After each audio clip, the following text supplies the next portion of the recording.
Okay, seeing now, we can move on to item number 8, and I would ask the clerk, to read the resolution in its entirety before we have discussion.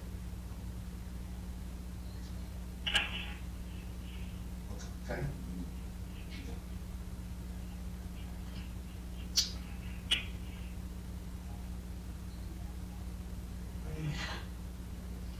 The resolution reads as follows. Whereas the emergency manager seeking to cut costs sought to demolish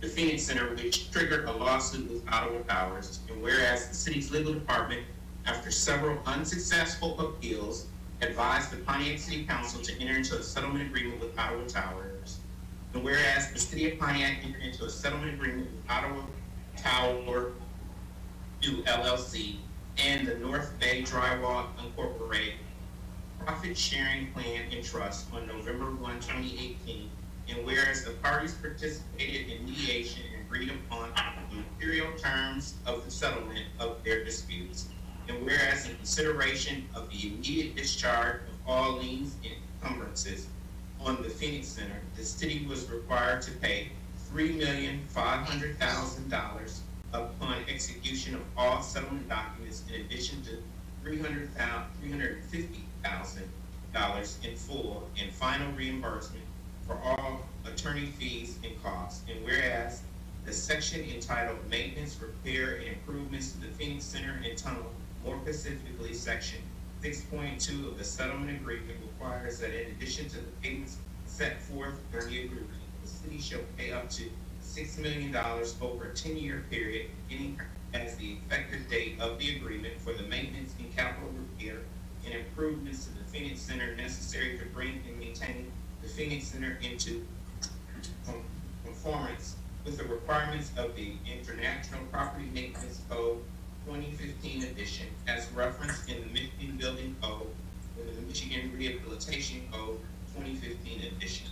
Now therefore be resolved that the Pontiac City Council desires to comply with the settlement agreement and to restore the Phoenix Center to working order.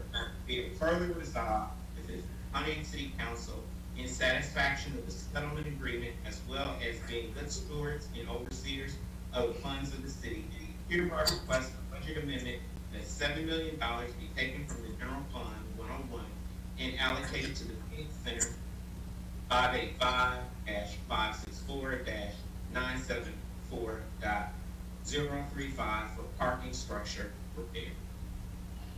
Okay, I'd like to start this discussion and then I'll turn it over to my colleagues.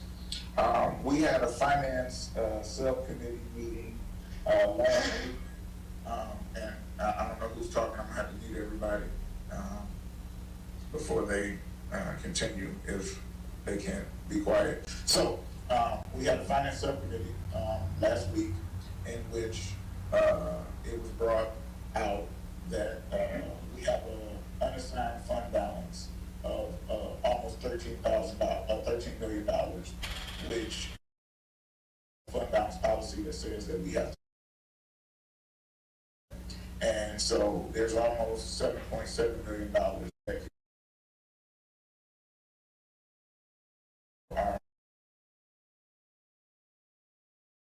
I found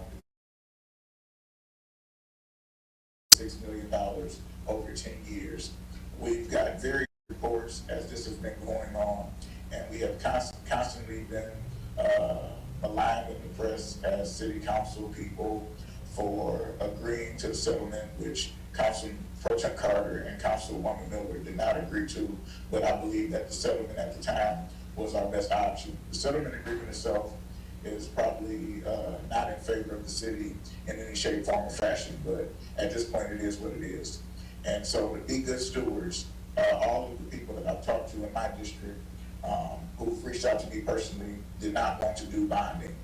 And so what I'm proposing to the council, and I hope that my colleagues will join in with me on this, is we need to not only let the world know where we stand as far as dealing with the Phoenix Center and being good stewards, but I believe that $7 million out of the general fund without any additional taxpayer burden is very prudent to work on the Phoenix Center. Mr. Leonardis did a report along with IDS that said they were going to come up with 3 different budgets in the coming weeks. And I don't know about you, but when you have a pot of money that you need to spend, then things come in within budget. And I know that there's been different reports that have come out, and I just don't want us spending unnecessary money on the Phoenix Center, and I want that to be dealt with. And I'm asking my colleagues to support putting $7 million from the general fund toward the Phoenix Center in order to satisfy the lawsuits in which they say it's an emergency on everything that we don't do in order to move this Phoenix Center ball forward. And so I want Mr. De Leonardis and his crew and everybody that's working on the project to actually know how much money they're working with, so we can get these things satisfied and moving and satisfy all the city's obligation and no longer have the albatross holding on our neck. I recognize Councilwoman Peterla, then Councilwoman Miller, then Matt Gibbs, and then everybody else.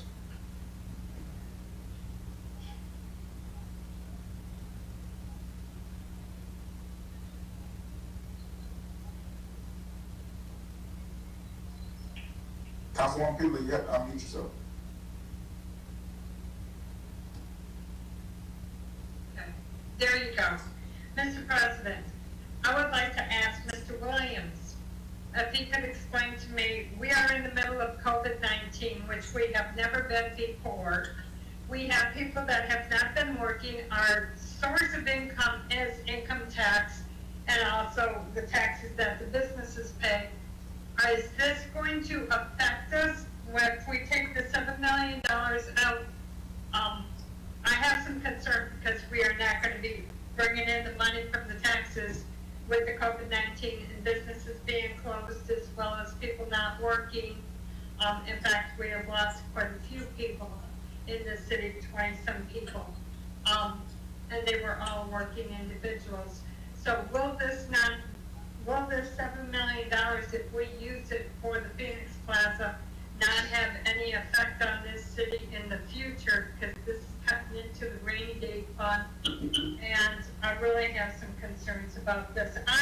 As you have asked the residents, you have spoke to, over the weekend, I have posted to 100 people on Facebook what item agenda number 8 is, and I have gotten back from all but one to do bonds, don't touch the money in the pocket. So there's differences within the city, and I respect your comment, but I know that I did post 100 times and I did get answers back, all but one saying to do the bonds.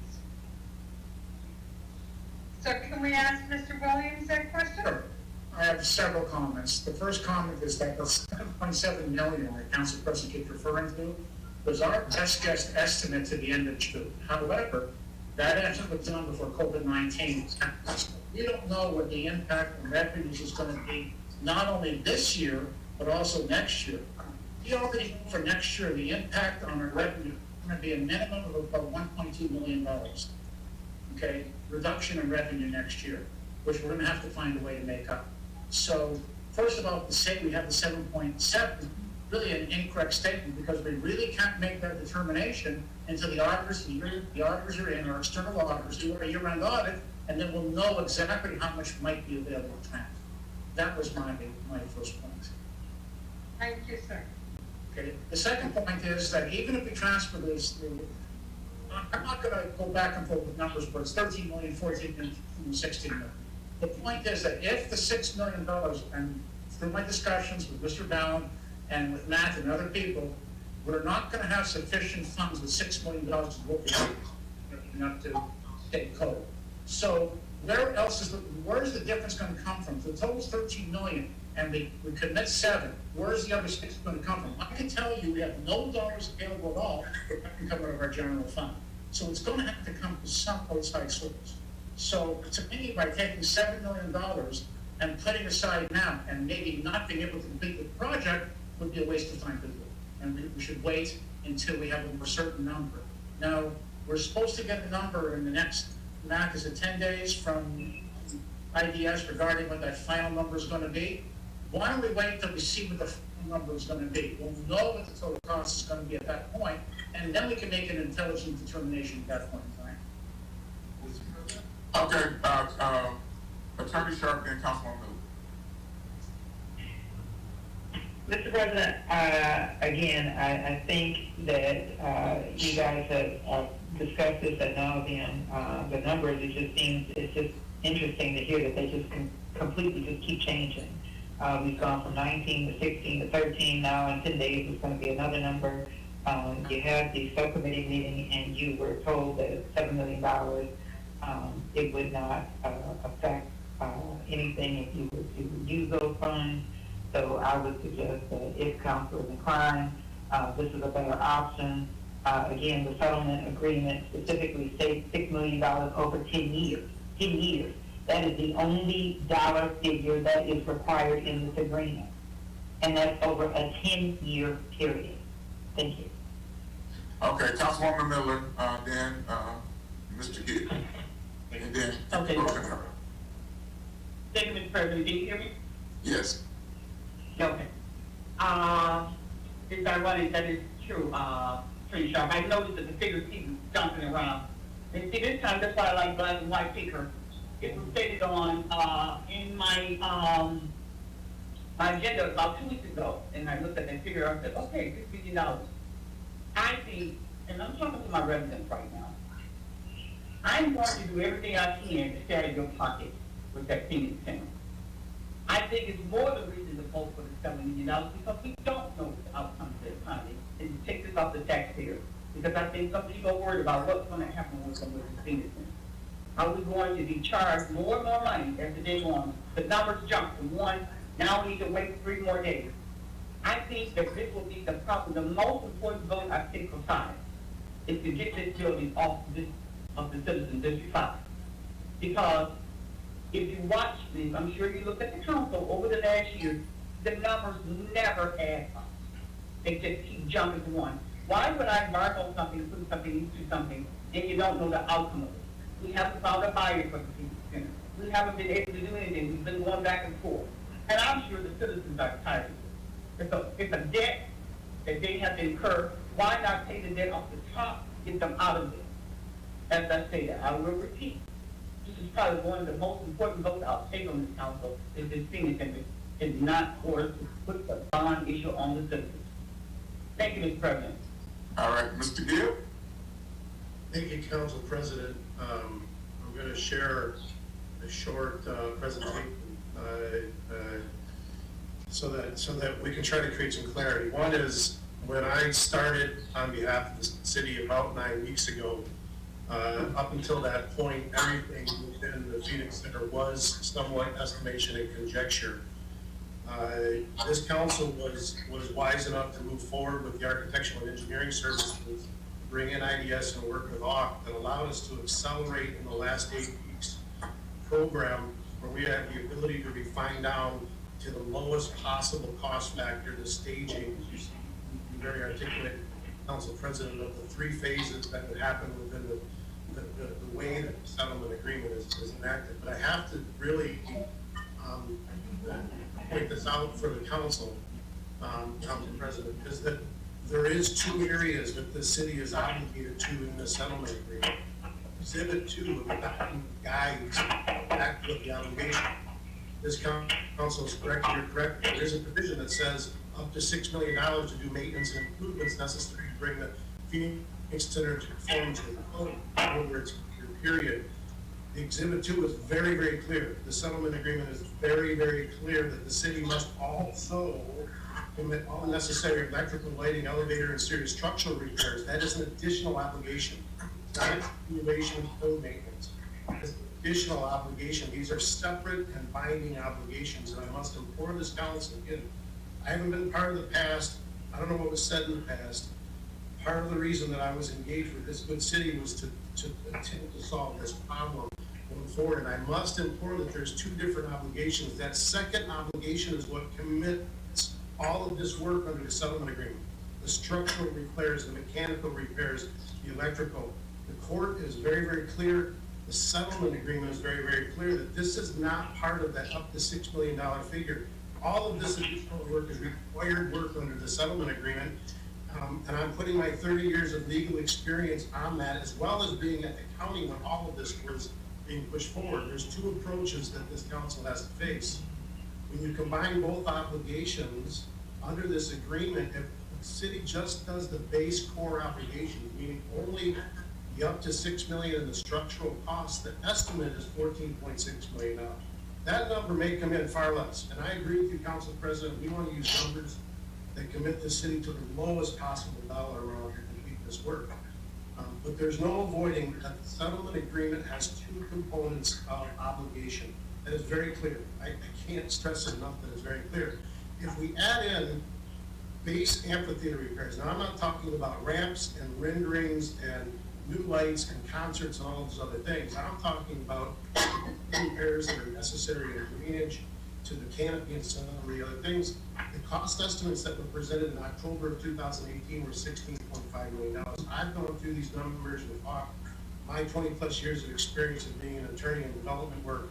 These are very, very accurate numbers as to what the cost factors are going forward with this particular project. And as Mr. Irwin Williams was saying, that when you look at the funding aspect, what the biggest concern is that I have on your behalf in the funding aspect of this is committing $7 million, even if we're able to get these cost estimates, which are due on May 1st, we'll be presenting to this council options. I'm not talking in any way about bond financing. I'm not talking about taking cash from somewhere. I'm talking about getting to May 1st so we know exactly what these rendered cost estimates are, because there isn't enough money to pay for the totality of those two components. We cannot ignore the second obligated component of all of that structural work. As Mr. Irwin has pointed out, three very key points. Passing a resolution to commit the unsigned fund balance is premature. We know exactly how to position this as a financial package. 9 weeks ago, I promised this council that this was not, again, in some type of funding mechanism. This was to meet the terms of the most cost-effective way we possibly could. Point two, depleting the fund balance is fiscally irresponsible. And the reason, it's what Councilwoman Petula just asked, is if you buy yourself down to $50 million in your fund balance, we don't know what the result of the impact of this COVID-19. We know substantial amounts of businesses are really getting damaged and hurt. Your budget will be substantially impacted. You'll be eliminating any ability to have a rainy day fund. Internal funds are unavailable to complete the project. If you see, and you've seen these slides before, really going down to the trend that you've done such a great job of. Since 2015, your fund balance has increased. You had a little dip with the IREX Center, and you continue to increase that fund balance, and you as a council have the ability to continue that to face what's going to happen in the next 2 years of budgets with the impact of COVID-19. If you do this fund balance without knowing the actual numbers and not really acknowledging those two components of the settlement agreement, you're going to put yourself down to a bare minimum. And if you get hit with a $2 or $3 million shortfall because of the COVID coronavirus and your business and residence community, you're going to find yourself in a really, really difficult spot. So, Council President, I thank you so much. I sound angry. I'm just impassioned about this. You all know this is the most impassioned aspect of the work that I want to do for the city, is to get through this. I concur with Mr. Williams, our finance director, that if you could just be patient to wait until the first part of May, so that collectively we could look at a package that would look at all of these aspects, look at what the fund balance is, look at what other options are. And bonding is not the only option. I promised this council that I will bring to you, once I know the working parameters of this, every option conceivable: private equity, public-private partnership, bonding, use of fund balance. But I really ask this council, it's premature. Just let this go for 2 more weeks and so we can get that certainty. With that, Council President, I want to thank Houston for allowing me to give that presentation. Okay, is there any other council people that would like to speak? Yes, I did. Okay, Pro Tem Carter. All right. And I agree with you 100%. And actually, after looking at all the fund balance, and 7 was being very conservative, it does not dip into our rainy day fund. We still have additional, let alone the $560,000 that we can actually use, that was going to use for the windows.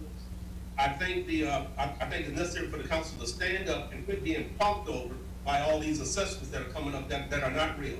The $7 million being unallocated funds need to be used, and I'm sorry, Maggie, I understand that we hired you, but positions like yours should also be eliminated during this COVID period till we can get the business into the hand taken care of. And Mr. President, whatever is necessary, I stand by you. We need both the $7 million to take care of, get the city out of debt.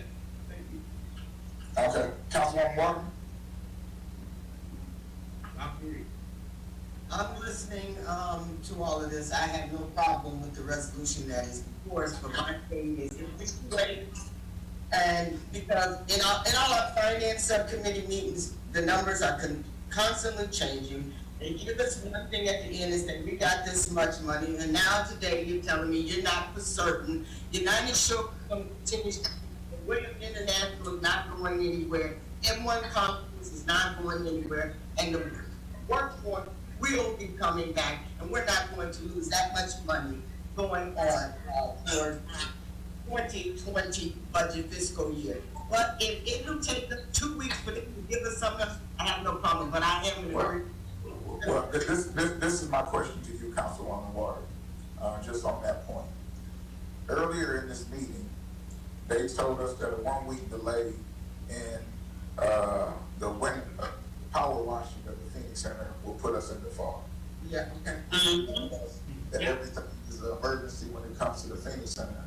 If they can show us different numbers after we pass the 7 million, because the great thing about it is, even though we allocate the money, the mayor doesn't have to spend it. So if they want to come back in 2 weeks after we've done what we needed to do as a council, and they say that they've got a better mousetrap in order to pay for the Phoenix Center, but all I've heard for a year and a half is bonds, and how this survey that they've had says that everybody should do bonding, and the city council have not been good stewards, and we are trying to play chicken with default, and the judge has already spoken. All I'm saying is, at the finance subcommittee meeting, I asked Mr. Williams definitively, Yep. could we pay that 7.7 million? And so I came back 700,000 under that number to give it a cushion. And so the reason I'm asking to vote for this today is because I think as a council, we need to make a decision, and we can only speak by ordinance and resolution, to where we stand, and we understand that there needs to be some funds put to the Phoenix Center. Those numbers do keep changing, but I think this is a big chunk that would help in whatever direction they decide to go as administration, with Mr. Gibbs on the team and everybody else that can come up with an actual plan. But I also know that the architectural firm they used was $500,000 more than the next responsible bidder. And if they can play fast and loose with that kind of difference in money and the recommendations that they give to the council, I think that if we give them a baseline, they'll come up with a better number. That's just my belief. I hear you. All right. So, I have my hand raised, Mr. I was gonna call you on you, Madam Mayor, but you decided to jump in. Oh, I've been waiting for a while. I'm gonna make sure that Councilwoman Lewis take the first to speak first, and then I'll recognize you. Thank you. You talking to me? Yes, ma'am. I agree with everything that you said. Okay, all right, Mayor Warner? Yes, Council President, I'd like to say a couple of things. I think that Mr. Gibbs gave an outstanding presentation, and the financial director did show you by a very clear graphic material the severe situation that this would put the city in. It would be like repeating past errors in terms of improvements. But I would like to start first by being thankful, recognizing the fact that by having even this attempted a solution, the council does recognize their obligation to fill the terms of the settlement agreement. So it's just a question of how we go about that. But I'm happy and I'm gratified to hear that you recognize that as your obligation to do that on the sake of the people, on the citizens of Pontiac. Now, the two reasons you state for being the reason why you're offering this particular solution, Council President, and you said that this is the solution that you had proposed, and this is your, you take ownership of this particular proposition. But the two reasons you state is that it will satisfy the terms of the settlement agreement and that it will be a good financial decision for the city. I think I can show you how neither of those will take place. So those are the goals you're trying to achieve. This is the wrong way to do it. Number one, does not comply with the terms of the settlement agreement. You know, you can't read one sentence or two sentences in a settlement agreement and ignore the rest. So I think if, Ms. Sharp, who's your attorney, who has reviewed that settlement agreement, she will go back and she looks in there, she can tell you all the other segments that Mr. Gibb had on the slide. He had summarized that for you, that all the things that are on there are not going to be $7 million. In fact, you can told the other figure, which is an estimate because you never know it. You have a report from the civil engineering firm that you hired, and they will have that report back next week. But Ms. Sharp, if you would please review with the council the other things that are in that settlement agreement that must be paid for. And we've told you that since the beginning you signed the settlement agreement. And that's why you have the various counselors, the financial advisors who's come and said, let's plan for about $18 million. So this isn't new information. So $7 million is not going to comply with that. $7 million does not cover all of those different categories that need to be done. All right, that was just one sentence, but you gotta read the whole document. I believe I have the floor, please. I don't know who was the story, so I'm going to interrupt you. I believe I have the floor. Thank you. I continue my statement. I gave you the floor, Mr. President. May I continue? Thank you. Make that courtesy. I don't have the courtesy of continuing, but I have the floor. You called on Ms. Sharp to. No, I didn't. I just mentioned her, but I wanted to finish my statement. She called on me. Attorney Sharp, I'll mute it to Mary. Go ahead, Attorney Sharp. I just want to say that, you know what, it's been about 2 years, and all of a sudden now you're going to get a new set of numbers. It's just amazing to me. How much has the city spent already up to date, until this day, in getting and obtaining figures, and now they're going to change again. $7 million is a lot of money to even do a substantial amount of work. If in fact you need to get certain things done within the first 2 years, that $7 million should completely satisfy that. If there are other options after the fact in terms of if in fact more money is needed, then you deal with it at that time. But this will allow you to substantially comply with the settlement agreement. Thank you. Mr. President? Yep.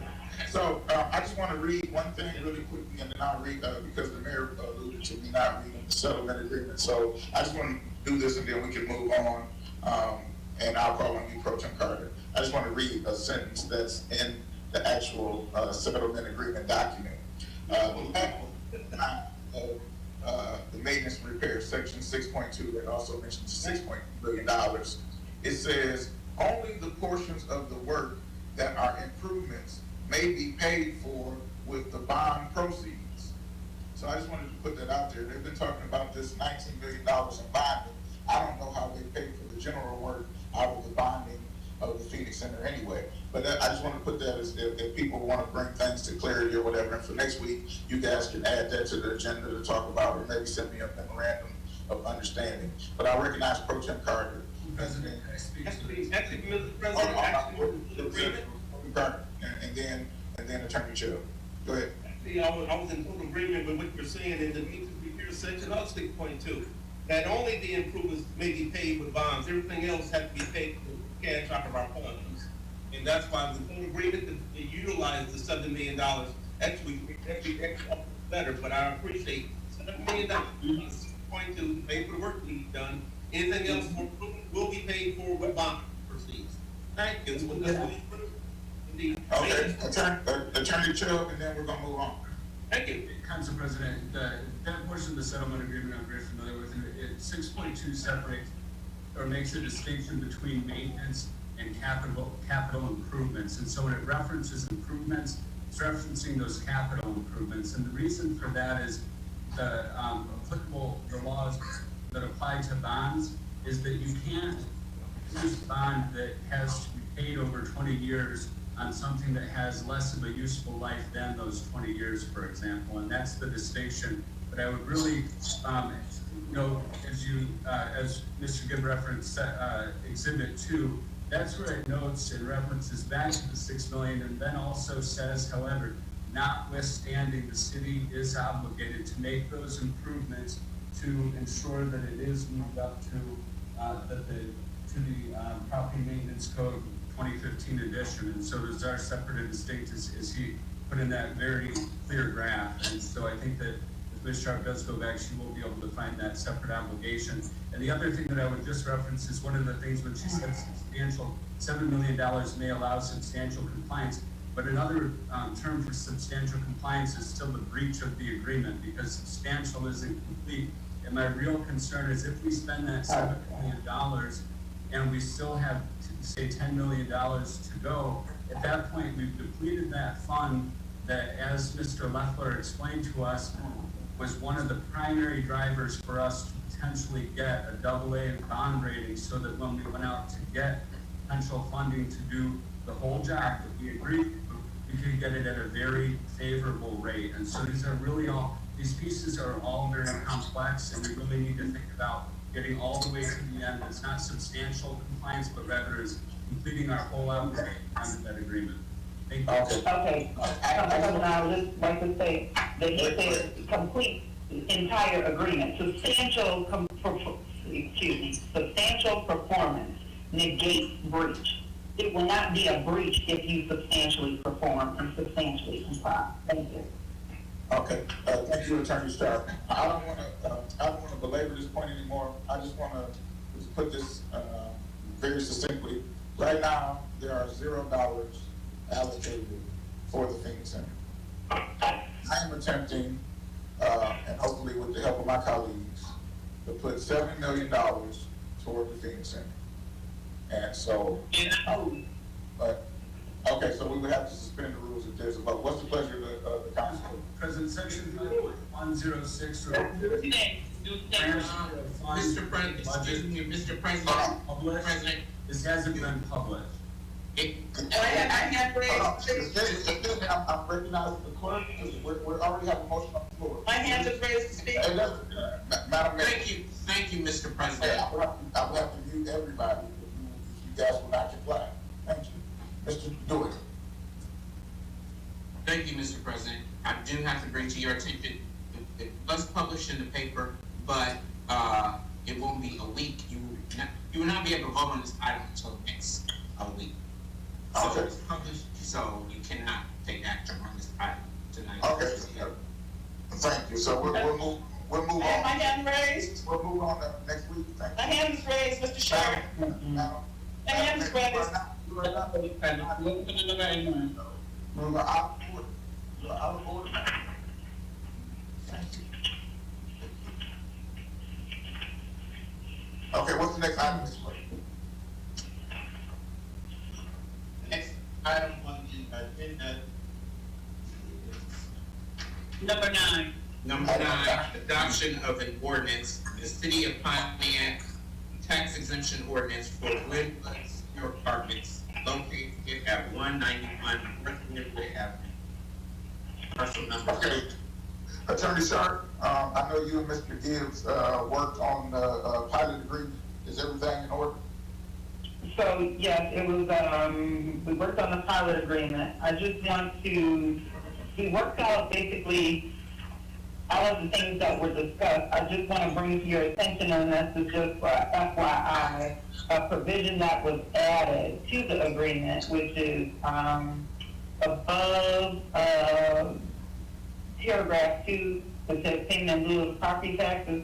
So just to let you know, it says notwithstanding anything contrary in this agreement, if developer does not purchase the property on or before December 31st, 2023, then this agreement shall be automatically terminated. So my interpretation of that is they have not purchased the property. So that was a new provision that was put in. But in terms of